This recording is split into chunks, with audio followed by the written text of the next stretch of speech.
இதுவும் கிடையாது எனக்கு. ஓகே. இப்போ ஒரு உதாரணத்துக்கு நான் சொல்றேன். சில நேரத்துல நாம செய்யறத கர்த்தர் யூஸ் பண்ணிக்கிறாரு தெரியுமா? இப்போ கோலியாத்தோட சண்டை போடணும்னா நீங்க எப்படி போடணும்? கத்தியோட தான் போடணும். பட் எங்கிட்ட கூழாங்கல் தான் இருக்கு, நான் அதை யூஸ் பண்ணிக்கிறேன். கர்த்தர் என்ன செய்யறாரு? ஓகே, அவனுக்கு கூழாங்கல் தான் இருக்கு, யூஸ் பண்ணிட்டோம் அவன் அளவுல. அதே மாதிரி தான் இந்த விசுவாசிகளுடைய ஸ்டாண்டர்ட் அளவு இருக்கு. ஓகே. நீங்க நல்ல ஸ்பிரிச்சுவலி வந்துட்டீங்கன்னா 1ஆம் தேதி வாக்குத்தத்தம் தேவையில்லை உங்களுக்கு. ஏன்னா 365 நாளும் வாக்குத்தத்தம் இருக்கு. ஆமா, எல்லா நாளும் எல்லா வாக்குத்தத்தமும் இருக்கு. ஆபத்து காலத்தில் 1ஆம் தேதி என்னை நோக்கி கூப்பிடுன்னு சொல்லலை, நான் உனக்கு மறு உத்தரவு அருளுவேன்னு சொல்லலை. ஆபத்து காலத்தில் என்னை நோக்கி கூப்பிடு, எல்லா சூழ்நிலையும் கூப்பிடு, நான் உனக்கு மறு உத்தரவு அருளுவேன். இப்போ கர்த்தருடைய வாக்குத்தத்தம். இப்போ வந்து இவருக்கு ஆபிரகாமுக்கு நீ கானானுக்கு போனது எந்த நியூ இயர்ல சொன்னாரு? இல்ல மெல்கிசேதேக்கு கொண்டு வந்து அப்பமும் ரசமும் எந்த நியூ இயர்ல கொடுத்தாரு? இல்லையா? இதுல எந்த நியூ இயருக்கு அன்னைக்கு ரிசல்ட் யாருமே வெயிட் பண்ணல. இதுவும் அப்படித்தான். அன்னைக்காவது இந்த வாக்குத்தத்தை சொல்லும் போது அவங்களுக்கு வந்து ஒரு எந்த உருவாகுது, இந்த வருஷத்துல கர்த்தர் இப்படி ஆசீர்வதிப்பார். நான் சொல்றேன், எல்லா நாளும் ஆசீர்வதிப்பார். ஓகே. எனக்கெல்லாம் தேவைக்கு எப்போ அப்பப்பெல்லாம் ஆண்டவர் பேசுவார். அதுதான் நம்ம ஆண்டவர். கர்த்தரை இவ்வளவு சமயமாய் பெற்ற வேற ஜனம் எது? அப்படி இருக்கும்போது இவங்க வருஷத்துக்கு ஒரு தடவை தான் கர்த்தர் என் கூட பேசுறாரு, வாக்குத்தத்தம் பண்றாரு, அதுவும் வருஷம் பண்றாரு அப்படிலாம் நினைக்கிறாங்க. நீங்க எசேக்கியேல் புத்தகத்தை எடுத்து பாருங்க. 6ஆம் தேதி 6ஆம் மாசம் 5ஆம் தேதி கர்த்தர் பேசினார் அப்படின்னு சொல்லி இருக்கோம். அதோட அர்த்தம் என்ன அப்படின்னு கேட்டீங்கன்னா, கர்த்தர் வந்து அவங்களோட என்ன செய்யறாரு? இந்த டே கணக்கெல்லாம் இல்ல, 6ஆம் வருஷம் 6ஆம் மாசம் 5ஆம் தேதி. இது என்ன நியூ இயர்ல வருது? இல்ல, ஒண்ணுமே இல்ல இல்லையா? இப்போ ஜலப்பிரளயம் பாருங்க, 2ஆம் மாசம் 17ஆம் தேதியாகி அந்நாளில. இது எந்த நியூ இயர்க்குள்ள வருது? இல்ல இல்லையா? சோ நான் எதுக்கு சொல்ல வரேன்னா, அந்த நாளில் கொடுக்குற வாக்கு தத்துவம் இது ஒரு பீரியட்ல ஏதோ ஒரு நன்மைக்கு தான் ஆரம்பிச்சது. நான் பார்த்த வரைக்கும் கிறிஸ்தவத்துல இன்னைக்கு இருக்க பாரம்பரியம், ட்ரெடிஷன், மக்களை மூட நம்பிக்கையாக்குற எந்த ஒரு விஷயமும் ஒரு காலத்தில் நன்மைக்காக ஆரம்பிக்கப்பட்டதாக இருந்துச்சு. அது நாளடைவில் என்னவாயிடுச்சுன்னு கேட்டீங்கன்னா, மிஸ்யூஸ் பண்ணப்பட்டு விட்டது. கிதியோன் வந்து ஒரு ஏபோத் செய்வார். அந்த ஏபோத் பார்த்தீங்கன்னு சொன்னா நல்ல விஷயத்துக்காக தான் அவர் செய்வார். பின்னாட்கள் அது கண்ணியா இருந்ததுன்னு இருக்கும். இப்போ ஆண்டவர் வந்து ஒரு வங்கல சர்ப்பத்தை வந்து வனாந்தரத்தில் உயர்த்தி பிடிக்க சொன்னார். அவர் சொன்ன நோக்கம் நல்ல நோக்கம். எசேக்கியா ராஜா காலம் வரைக்கும் அந்த வெங்கல சர்ப்பம் பார்த்தீங்கன்னு சொன்னா விக்கிரகமா அவங்களுக்கு மாறி இருந்துச்சுன்னு இருக்கும். ஒரு நல்ல விஷயம் நமக்கு எப்படி மாறுது? இதே மாதிரிதான் இவங்க சொன்ன வாக்கு தத்தங்கள். இந்த வாக்கு தத்தம் 1ஆம் தேதி கொடுக்கறதுங்கிறது இப்போ எப்படி ஆயிடுச்சுன்னா, என்னை பொறுத்த வரைக்கும் குறி கேட்கற மாதிரி ஆயிடுச்சு. அன்னைக்கு 1ஆம் தேதி ஆனா வாங்கணும், அந்த வாக்கு தத்த அட்டைக்கு அடிச்சுப்பாங்க, கேலண்டருக்கு அடிச்சுப்பாங்க. அது கிடைக்காட்டி அவங்களுக்கு என்னவோ மாதிரி ஆயிடும். சரி, வாங்கி கொண்டு போய் அந்த வாக்கு தத்தை நீங்க சுதந்திரிக்கிறீங்களா? அந்த வாக்கு தத்தை இப்ப பாருங்க, பனியும் மழையும் பெய்யாது என்று எலியா சொன்னார். அதுக்காக கருத்தாய் ஜெபம் பண்ணினான்னு இருக்கு யாக்கோபுல. ஒரு விஷயத்த சொன்னா அதுக்கு ஜெபம் பண்ணணும், அப்பதான் அதை சுதந்திரிக்க முடியும். இவர் எங்க இருக்கு? ஆண்டவர் கானான் தேசத்துக்கு போனாரு. இப்ப இவர் விண்ணப்பம் பண்றாரு, எதனால நான் சுதந்திரத்துக் கொள்வேன். அப்பதான் அதுக்கு பதில் கிடைக்கும். இவங்க வாக்கு தத்தத்தை வாங்கிட்டு போயிருவாங்க, வாங்கிட்டு போய் கேலண்டர் போட்டுருவாங்க. அந்த கேலண்டரை மாத்த கூட மாட்டாங்க யாரும். ஜனவரி மாசம் போய் மாற்றுறாங்களே, அடுத்த ஜனவரி புது கேலண்டர் வர வரைக்கும் இவங்க வீட்டுல ஜனவரியா தான் இருக்கும் அந்த வாக்கு தத்தம். பிப்ரவரி மார்ச் வரவே வராது. அப்ப அந்த வாக்கு தத்தோட ஸ்பெஷாலிட்டி என்ன? இவங்க வீடுகளில் வாக்கு தத்தம் என்பது வலிமையானது, அதுல மாற்றுக்கிறதே இல்லை. என்னையெல்லாம் வசனம் மட்டுமே வாழ வைக்குது. அந்தந்த நேரத்துக்கு கர்த்தர் கொடுக்குற வார்த்தை மட்டும் என்ன வாழ வைக்குது. ஆனா இங்க இந்த வாக்கு தத்தம் மிஸ்யூஸ் பண்ணப்படுகிறது. அது வந்து ஒரு கவர்ச்சிகரமான காரியமாய் மாற்றப்படுகிறது. இன்னொன்னு என்ன ஆயிடுச்சுன்னா பிரதர், அந்த வாக்கு தத்தம் எல்லாமே உலக ஆசீர்வாதமா இருக்கும். ஒரு எச்சரிப்பை குறித்தோ அல்லது நம்முடைய வாழ்க்கையை மாற்றுற மாதிரி இருக்காது. எல்லா வாக்கு தத்தத்துல நம்ம பார்த்தோம்னா பிளஸிங் தான் மெயினா இருக்கு. நீங்க டோட்டல் ஆதாம்ல இருந்து எடுத்துக்கோங்க, சீஷர்கள் வரைக்கும் ஒரு வாக்கு தத்தம், ஒரு ஆசீர்வாதம் கட்டளை இல்லாமல் இருக்காது. சரியா? ஆண்டவர் சொல்வார், நீங்கள் சகலவற்றையும் ஆண்டு கொள்ளுங்கள். அதுக்கு முன்னாடி சொல்வாரு, பலுகி பெருகி பூமியை கீழ்ப்படுத்தி ஆண்டு, இந்த வேலையை செஞ்சா இது நடக்கும். ஆபிரகாம் சொல்வார், நான் உன்னை பெரிய ஜாதியாக்கும், நான் உன்னை ஆசீர்வதிப்பேன், நான் காண்பிக்கும் தேசத்துக்கு போ, நான் உன்னை பெரிய ஜாதியாக்குவேன். சோ இந்த கட்டளையை செஞ்சா இது நடக்கும். இப்ப புரியுதுங்களா? ஒவ்வொன்றும் கர்த்தர் ஒரு கட்டளை கொடுப்பாரு, அதுக்கு நீங்க செய்யணும். சரி, இப்போ பாருங்க, நியூ டெஸ்ட்மெண்ட்ல பொறுத்தவரைங்க பரிசுத்த ஆவியானவர் உங்களுக்கு கொடுக்க போறாரு. அது பிதாவின் வாக்கு தத்தம்.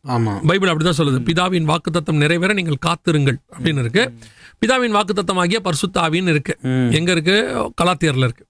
ஆனா இந்த பிதாவின் வாக்கு தத்தத்தை நீங்க பெறணும்னா இயேசு சொல்ற வார்த்தை என்ன? நீங்கள் போய் எருசலேமிலே காத்திருங்கள். எம்மாவூருக்கு 2 டிசிஷன் போறான். போனோன்னு இயேசு எம்மாவூருக்கு போய் அவங்கள திருப்பி யூட்டர்ன் போட்டு அனுப்புறாரு. நீங்க திருப்பி எருசலேமுக்கு போங்க அப்படின்னு சொல்றாரு. ஏன்னா அங்க இருந்தாதான் இந்த வாக்கு தத்தம் உனக்கு நிறைவேறும். இப்போ ஈசாக்க, நான் காண்பிக்கும் மலையில் ஒன்றில் போய் அவனை அவனை பலியிடு. அப்ப என்ன அர்த்தம்? இங்கேயே உன் பையனை கொடுன்னு, நான் குறிக்கிற இடம், அதான் கட்டளை. ஒரு கட்டளைக்கு நீங்கள் கீழ்ப்படிந்தால் ஒரு வாக்கு தத்தம் நிறைவேறும். இன்னைக்கு வாக்குத்தத்தம் என்பது கட்டளையே கிடையாது. ஆமா. இன்னும் சொல்ல போனா சில வாக்குத்தத்தங்களை கிள்ளி நடுவுல இருந்து எடுத்துக்கிறாங்க. முன்னாடியும் விட்டுறாங்க, பின்னாடியும் விட்டுறாங்க. இப்போ எல்லார் வீட்டிலையும் இருக்கும், நானே உன் பரிகாரியாகிய கர்த்தர் அப்படின்னு இருக்கும். அந்த வசனத்தை நல்லா வாசிச்சு பாருங்க. என் வார்த்தைக்கு நீங்கள் கீழ்ப்படிந்து என் சொல்படி நீங்கள் நடந்தால் எகிப்தின் மேல் வந்த வாதை ஒன்றையும் உங்கள் மேல் வர பண்ணேன். நானே உன் பரிகாரியாக கர்த்தர். என் கற்பனைகள் நியமங்களையும் கை கொண்டு எனக்கு கீழ்ப்படிஞ்சு நடந்தீங்கன்னா இந்த வாதம் உங்க மேல வராது. நானே உன் பரிகாரியாக கர்த்தர். இப்போ இவங்க கீழ்ப்படிதல், கை கொள்ளுதல் எல்லாத்தையும் விட்டாங்க. நானே உன் பரிகாரியாக கர்த்தர். இப்ப நானே உன் சொல்றவங்க வீட்டுல வியாதி இருக்குதா இல்லையா? இருக்கு. ஆனா அதை கை கொள்றவங்க வீட்டுல வியாதி இருக்காது. இதுதான், இவ்வளவுதான் விஷயமே. அப்போ 1ஆம் தேதி வாக்கு தத்தம் என்பது கட்டளையோடு கூட. இந்த வருஷம் கர்த்தர் உங்களை ஆசீர்வதிப்பார். நீங்க சொல்றது நல்ல வார்த்தை. நீங்க அவங்களுக்கு ஒரு நல்ல வார்த்தையை சொல்லி ஒரு ஆசீர்வாதமா 1ஆம் தேதி அனுப்புறீங்கன்னு வச்சுக்கோங்க. இந்த வாக்குத்தத்தை சுதந்திரிக்க அவன் என்ன பண்ணணுங்கிறத சொல்லணும். ஏன்னா வசனம் கூட என்ன சொல்லுதுன்னா, கிரியை இல்லாத விசுவாசம் செத்ததுன்னு. கிரியை இல்லாத விசுவாசம் செத்தது, கரெக்ட். அப்படி இருக்கும்போது அவங்க என்ன செய்யணுங்கிறத சொல்லணும்ல. ஆமா. ஞானசானம் எடுத்து பழைய மனுஷன் மரித்து புது மனுஷன் வந்தாதான் நீங்க சீஷராகி சுதந்திரிக்க முடியும். அப்ப ஞானசானம் எடுக்கணுங்கிறத பத்தி பேசணும்ல. ஆமா. அப்ப இந்த கிரியை இல்லாமல் நீங்க சொல்ற கொள்ளது எல்லாம் என்ன இருக்கு? உன்னை இந்த வருஷம் பலிக்கு பெருக பண்ணும். பலிக்கு பெருக பண்ணுவார். எப்படி பலிக்கு பெருக பண்ணுவார்? வசனம் சொல்லுது, ஈசாக்கு கர்த்தர் சொல்படி அந்த பஞ்சத்தின் தேசத்துல இருந்தான், கர்த்தர் சொல்படி விதை விதைத்தான், கர்த்தர் அவனை ஆசீர்வதித்தான். அப்ப அந்த தேசத்துல அவன் இருக்கணும், பஞ்சம் இருக்கும், கீழ்ப்படியணும், விசுவாசத்தோட இருக்கணும், இந்த வாக்குத்தத்தம் சுதந்திரிக்கும். இப்ப நாம இந்த வாக்குத்தத்தங்களுக்கு பின்னாடி எப்படி ஆயிட்டோம்னா, இயேசுவை ஏற்றுக்கொள்றதுக்கு முன்னாடி நம்ம இந்த நல்ல வார்த்தைக்காக யாரையாவது போய் பார்ப்போம். கிளியை போய் பார்ப்போம். கிளியிலேருந்து கம்ப்யூட்டர் வரைக்கும் இருக்கு, எல்லாரையும் போய் பார்ப்போம். இந்த ஏதாவது ஒரு நல்ல வார்த்தை கிடைக்காது. அதே இடத்துக்கு இப்ப சர்ச்சை கொண்டாந்து நிறுத்திட்டாங்க இவங்க. அதுவும் 1ஆம் தேதியை கொண்டாந்து நிறுத்திட்டாங்க. 1ஆம் தேதி என்ன வாக்குத்தத்தம், இந்த அட்டை என்ன? இன்னும் சொல்ல போனா இந்த 1ஆம் தேதி வாக்குத்தத்தம் கொடுக்குறாங்கல்ல நைட்ல, அது எத்தனை மணிக்கு கொடுப்பாங்க தெரியுமா? 12 மணிக்கு மேல. 1 மணிக்கு மேலதான் கொடுப்பாங்க. 12 மணிக்கு அந்த இதெல்லாம் முடிஞ்சிட்டு 1 மணிக்கிட்ட தான் அந்த வாக்குத்தத்தம் கொடுப்பாங்க. பாதி பேர் தூங்குவான், பாதி பேருக்கு அந்த வாக்குத்தத்தமே கேட்காது. முடியும் போது வாக்குத்தத்த அட்டை வாங்கிட்டு போய் எத்தனை பேர் எனக்கு தெரிஞ்சு நைட்டு வீட்டுக்கு போகும்போது இன்னைக்கு என்ன வாக்குத்தத்தம் கொடுத்தாருன்னு கேட்டவங்களாம் இருக்காங்க. ஸோ இவங்களை பொறுத்த வரைக்கும் இந்த வாக்குத்தத்தம் என்பது ஏதோ ஒரு அட்ராக்டிவ், கவர்ச்சிகரமானது. அது வச்சுக்கிட்டா போதும், ஆண்டவர் நம்மளை ஆசீர்வதிப்பார். கர்த்தரை பொறுத்த வரைக்கும் மலையை பார்த்து பெயர்ந்து போன்னு சொன்னாதான் அது போகும் இல்லையா? மலைகிட்ட போய் நின்றுகிட்டே இருந்தா போகாது, பெயர்ந்து போன்னு சொல்லணும். அந்த வார்த்தையை நீங்க சொல்லணும்ல, சொல்லாம எப்படி போகும்? ஸோ உங்ககிட்ட ஒரு கிரியை எதிர்பார்ப்பார், அதை செஞ்சீங்கன்னா இது நடக்கும். எல்லா வாக்கு தத்தங்களும் நமக்கு தான், அதில் மாற்றுக்கிறதே கிடையாது. ஆனால் ஒவ்வொரு வாக்கு தத்தத்தையும் நீங்கள் சுதந்திரிக்கிறதுக்கு முன்னாடி உங்களுக்கு ஒரு கட்டளை இருக்கும், அதை செஞ்சீங்கன்னா அதை செய்யணும். ஓகே பிரதர், ரொம்ப அழகாக சொன்னீங்க.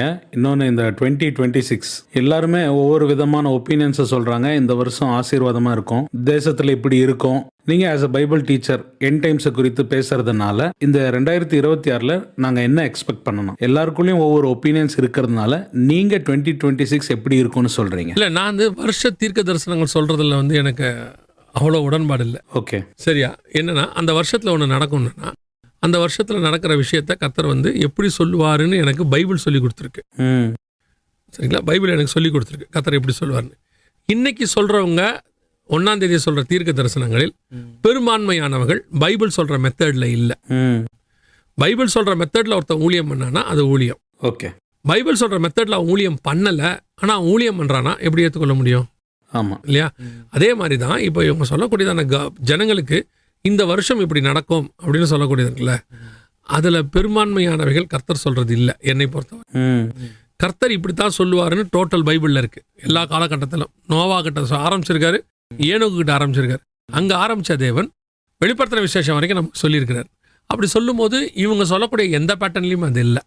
இந்த வருஷம் என்ன நடக்கும், அடுத்த வருஷம் எப்படி இருக்கும் அப்படிங்கிறத இந்த மாதிரி ஒரு கோடாக வச்சுக்கிட்டு பேசுகிறாங்கல்ல, எனக்கு அதில் உடன்பாடு இல்லை. இப்போ ஒரு சின்ன உதாரணம், சைனாவில் பூகம்பம் வரும் இங்க சொல்றாங்க. எதுக்கு சைனால பூகம்பம் வரத ஏன் இங்க சொல்லணும்? சைனால பூகம்பம் வரும்னு எங்க சொல்லணும்? சைனால தான். சைனா அங்கதானே வரப்போகுது. அப்ப அந்த ஜனங்கள் தானே எச்சரிக்கணும். அப்ப அந்த ஜனங்களை எச்சரிச்சு என்ன பண்ணணும்? அந்த பூகம்பம் வராம தடுக்கிறதுக்கு ஜெபம் பண்ண சொல்லணும். இல்லைன்னா அந்த பூகம்பத்தை தப்பிக்கிறதுக்கான வழி அவங்களுக்கு சொல்லி கொடுக்கணும். அதுதானே அந்த தீர்க்க தரிசனத்தினுடைய நோக்கம். கர்த்தர் ஒரு தீர்க்க தரிசனம் ஏன் சொல்றாருன்னா, இது நடக்க போகுதுன்னா நடக்க போதுங்கிறதுக்காக இல்ல, நடக்காம நீங்க பத்திரமா உங்களை பார்த்துக்கோங்கன்றதுக்காக தான். நினிவேக்கு ஏன் சொன்னாரு ப்ராபசி? அவங்க சாவணுன்றதுக்காக சொன்னாரா? இல்ல. காப்பாற்றணுன்றதுக்காக சொன்னாரு. ஆமா. ஈச் அண்ட் எவ்ரி ப்ராஃபஸியோடைய பின்புலம் இவ்வளவுதான். Okay. Each and every prophecy உங்களை காப்பாற்றுவதற்காக பக்தி விருத்திக்கு எதுவாக உரைக்கப்படுகிறது. எந்த ப்ராஃபஸியுமே என் சுயலாபத்துக்கு உரைக்கப்படலை. பிரதர் சொன்னாரு நடந்துச்சு, பிரதர் சொன்ன மாதிரியே நடந்துச்சுன்றது புக்கில் போடுறதுக்கு கர்த்தர் எனக்கு சொல்லவே இல்லை. அந்த தீர்க்கதரிசன விளைவு என்ன? அவனை திருத்துவது, அவனை மாற்றுவது. அவன் மாறிட்டானா அது நடக்காது. இப்ப இங்க என்ன பிரச்சனை தெரியுமா? அது நடக்கணும். அப்ப அவன் என்ன செய்யக்கூடாது? அவன் மாறக்கூடாது. ஆமா, அதான் இன்னைக்கு ஊழியக்காரனோட நினைப்பு. ஒரு ஒரு ஒரு தீர்க்கதரிசனம் சொன்னா அது நடக்கலன்னா ஊழியக்காரனுக்கு பாதிப்பு. இவர் சொன்னாரு நடக்கல, ஜனங்க என்ன செய்வாங்க? இவரை கேவலமா பேசுவாங்க. அதனால இவர் நினைக்கிறாரு நான் சொன்னது நடக்கணும். ஆனா பரலோகம் என்ன சொல்லுது? நீ சொன்னது நடக்காம அந்த ஜனங்க பாதுகாக்கப்படணும். அந்த இருதயம் உனக்கு இருக்கணுங்கிறார் ஆண்டவர். கர்த்தர் எலியா கிட்ட சொன்னாரு, ஆகாப் சாக போறான்னு சொன்னாரு. ஆமா. இப்ப எலியா போய் ஆகாப்பிட்ட சொல்றாரு நீ சாக போறேன்னு. ஆனா ஆகாப் அழுகுறான். கர்த்தர் அவனை மன்னிச்சிட்டாரு. இப்ப எலியா சொன்னது நடந்துச்சா இல்லையா? நடக்கல. எலியா யாரு? தீர்க்கதரிசி, பயங்கரமான தீர்க்கதரிசி. சொன்னது சொன்னா நடக்கும், அப்படியே பின் பாயிண்ட். இப்ப ஜனங்க என்ன சொல்லுவாங்க? எலியா சொன்னது நடக்கல. எலியா முந்தி மாதிரி இல்லைங்க. எலியா சொன்னா மழை பெய்யும், எலியா சொன்னா பனி பெய்யும், எலியா சொன்னா பெய்யாது. அப்படிப்பட்ட எலியா கர்த்தர் ஆகாப் சாவான்னு சொல்லியிருக்கிறாரு. ஆகாப் சாவலியே. அவன் வீட்டுக்குள்ள ஜெபம் பண்ணது இவங்களுக்கு தெரியாது, அவனை வீட்டுக்குள்ள மன்னிச்சதும் இவங்களுக்கு தெரியாது. ஆமா. இப்ப எலியாவோடைய ப்ரொஜெக்ஷன் எப்படி? அவர் ஒரு பெரிய ப்ராஃபட். இப்ப இல்ல, இதை எந்த எலியாவும் விரும்புறது இல்ல. ஆமா. இவங்க என்ன நினைக்கிறாங்க?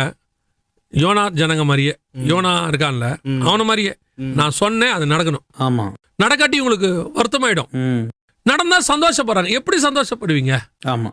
நீங்க சொல்லி 1,20,000 பேர் செத்துட்டான், நீங்க சந்தோஷப்படுவீங்களா? இல்ல. அப்ப மோசையோட இருதயமே உங்க இருதயமே வெவ்வேறாக இருக்கு. அவன் ஒருத்தர் கூட சாவக்கூடாதுன்னு நினைக்கிறான். நீங்க எவனா செத்து நான் சொல்லிட்டு அவன் சாவணும்ன்றான் இவன். அதான் தீர்க்கதரிசி டிஃபரன்ஸ். இன்னைக்கு தீர்க்க தரிசனம் என்பது இவ்விதமாய் தான் உரைக்கப்படுது. ஏன்னா தீர்க்க தரிசனத்து மூலமா ஜனங்க மனம் திரும்பணும், அதுதான் கர்த்தருடைய நோக்கமா இருக்கு. அதுதானே ப்ரொஃபஸி, வேற எதுக்கு தீர்க்க தரிசனம்? ஆமா. இன்னைக்கு என்ன நடக்குது? இவங்க எல்லாருமே தீர்க்க தரிசனத்தை ஒரு ஒரு கிஃப்ட், ஒரு வரம், அதை தன்னுடையதான ஊழியத்துக்கான ஒரு கமர்ஷியல் ப்ராடக்ட் அல்லது ஒரு விளம்பர மாடல் இருக்குல்ல, ஒருத்தர் அந்த விளம்பர மாடல் அதுக்கு அவங்க யூஸ் பண்றாங்களா அவங்க ப்ராடக்டை விற்கிறதுக்கு. அதே மாதிரி இவங்க மினிஸ்ட்ரியை நல்லா நடத்துறதுக்கு அந்த ப்ராஃபஸி கிஃப்டை யூஸ் பண்றாங்க. அந்த ப்ராஃபஸியை சொல்லி எப்படியாவது அது நடக்கணும்ன்றாங்க. நீ ப்ராஃபஸி சொன்னா சொல்லக்கூடிய விஷயம் பார்க்கணும் என்னன்னு. அந்த விஷயம் அழிவுக்குரியதா இருந்துச்சுன்னா அழியக்கூடாதுன்னு நீ ஜெபம் பண்ணணும். நிச்சயமா அந்த ஜனங்க மனம் திரும்பணும்னு ஜெபம் பண்ணணும். இன்னைக்கு அது நடக்குதா? சரி, ஒரு வருஷம் ஆரம்பிக்கும் போது தீர்க்கதரிசனம் சொல்றீங்க, வருஷம் முடியும் போது அது எல்லாமே நடந்துச்சா? யாரும் இதை செக் பண்றது இல்லை, யாருமே செக் பண்ணி பார்க்கறது இல்லை. ஸோ இந்த வருஷம் முடிஞ்சு திருப்பி அடுத்த வருஷம் ரொட்டீனா ரிப்பீட்டா ஒரு 20-30 தீர்க்கதரிசனம் தான் அடிச்சு விடுறது. சைனால ஆகும், ஜப்பான்ல ஆகும். நீங்க பைபிள் எடுத்து பாருங்க. நினிவேக்கு தீர்க்கதரிசனம் சொன்னா யோனா எங்க இருக்கணும்? நினிவேல இருக்கணும். ராஜாவுக்கு தீர்க்கதரிசனம் சொன்னா இவன் போய் யாரை போய் பார்க்கணும்? ராஜாவை. அப்போ ஜப்பானுக்கு தீர்க்கதரிசனம் சொன்னா நீங்க எங்க இருக்கணும்? ஜப்பான்ல. நீங்க கர்நாடகாவில் உட்காந்துட்டு சொன்னா எப்படி சரியாகும்? ஆமா இல்லையா? பைபிள் கணக்குப்படி இப்போ யோசிச்சு பாருங்க. ஆவிக்குள் என்னை வனாந்தரத்துக்கு கொண்டு போனார், ஆவிக்குள் என்னை எலும்புகளின் பள்ளத்தாக்குக்கு கொண்டு போனார், ஆவிக்குள் என்னை பரலோகத்திற்கு கொண்டு போனார். எங்க ப்ராஃபஸி சொல்லணுமோ அந்த இடத்துக்கு கூட்டு போயிட ஸ்பிரிச்சுவலி. ஆமா. நீங்க அங்கெல்லாம் போய் சொல்லணும் இதை. ஆமா. அப்போ உங்க நோக்கம் தப்பா இருக்கு, நீங்க சொல்ற இடம் தப்பா இருக்கு. இந்த ப்ராஃபஸியால் நீங்க என்ன செய்ய விரும்புறீங்கன்னா உங்க ஊழியத்தை வளர்க்க விரும்புறீங்க, அதை எக்ஸ்போஸ் பண்ண விரும்புறீங்க. நான் இப்பயும் சொல்றேன், தீர்க்கதரிசனம் அற்பமாய் நான் எண்ணல. தீர்க்கதரிசனம் வரம் உண்டு, நாடுகிறோம். நம்ம அந்த தீர்க்கதரிசனத்தை தூக்கி பிடிக்கிறோம். ஆனால் நீங்கள் என்ன தீர்க்கதரிசி, இது என்ன தீர்க்கதரிசனம் உங்களுக்கு தெரியணும். தெசலோனிக்கேயர்ல சொல்றாரு, ஆராய்ந்து பார்த்து நலமானதை பிடித்துக் கொள்ளுங்க. ஸோ இட்ஸ் ஃப்ரம் காட் அப்படின்னு உங்களுக்கு தெரியணும், அவ்வளோதான். ஓகே. அது கர்த்தர் சொல்றாரு, நடக்குது. ஸோ இந்த வருஷத்தை பொறுத்த வரைக்கும் இப்படி நடக்கும் அப்படி நடக்குங்கிறது எனக்கு உடன்பாடு இல்லை. தனிப்பட்ட முறையில் என்ன கேட்டிங்கன்னு சொன்னால் நடக்கிற சம்பவங்கள் பிப்ளிக்கலி பார்க்குறோம். பிப்ளிக்கலி பார்க்கும்போது இந்த தீர்க்க தரிசன காரியங்கள் இப்போ எருசலேம் நம்ம கண்ணுக்கு முன்னாடி வந்துச்சு. ஸோ இப்போ அடுத்து ஒரு வாருக்கான மேகம் சூழ்ந்துருக்குது. இந்த வார் ஒன்று நடக்க வேணும்னு பைபிளில் இருக்குது. இது இருக்கலாம், அவ்வளோதான் நம்ம சொல்ல முடியும். நான் ப்ராஃபட் கிடையாது. ஒருவேளை சில ப்ராஃபட்ஸ் வந்தால் இந்த வசனத்தை இந்த மாதிரி நடக்குதுன்ற துல்லியமாக சொன்னாங்கன்னா we will going to accept. அவங்க 19 அடிச்சு விடுறாங்க. அதான் இப்போ முக்கியம். கொரோனா வந்த பிறகு எல்லா வருஷமும் தீர்க்கதரிசனத்தில் பாருங்க, இந்த வருஷம் ஒரு பெரிய கொள்ளை நோய் வரும். கொரோனாக்கு முன்னாடி அப்படி ஒன்றும் இல்லவே இல்லை. ஆமா இல்லையா? இப்போ எல்லா ப்ராஃபட் பாருங்க, அநேகர் கொள்ளை நோயினால் அவர்கள் மடிய போகிறார்கள். ரேண்டமா இருக்கு. இப்பவும் சொல்றேன், ப்ராஃபஸி எனக்கு குறைச்சு மதிப்பிடலை. சரியாய் சொன்னால் we are going to accept. நான் மக்களுக்கு சொல்ல விரும்புகிறேன், விசுவாசிகளுக்கு, இந்த மாதிரி தீர்க்கதரிசனங்களுக்கு பின்னாடி போகாதீங்க. உங்களுக்கு தீர்க்கதரிசனம் வேணுமா, முழங்கால் போடுங்க, ஜெபம் பண்ணுங்க, கர்த்தர் உங்களோட கூட பேசுவார். உங்ககிட்ட கர்த்தர் பேசுறதுக்கு நிறைய வழி இருக்கு. நல்ல வேதம் வாசிங்க, கர்த்தர் உங்களோட பேசுவார். வசனத்தின் வழியாக பேசிடுவார். உங்கள் சபைக்கு ஒழுங்காக போங்க, உங்களோட ஊழியக்காரர் வழியாக கர்த்தர் கரெக்டாக பேசுவார். இல்லை நல்லா ஜெபம் பண்ணுங்க, கர்த்தருடைய சத்தத்தை நீங்கள் கேட்க முடியும். இல்லையா நல்லா தூங்குங்க, சொப்பனத்திலேயாவது கர்த்தர் பேசுவார். இதை விட்டுட்டு இந்த மாதிரி நீங்கள் தீர்க்கதரிசிகளுக்கு பின்னாடி 1ஆம் தேதி போறிய, அதோட அந்த தீர்க்கதரிசி மறந்துடுவாங்க. ஆமாம்.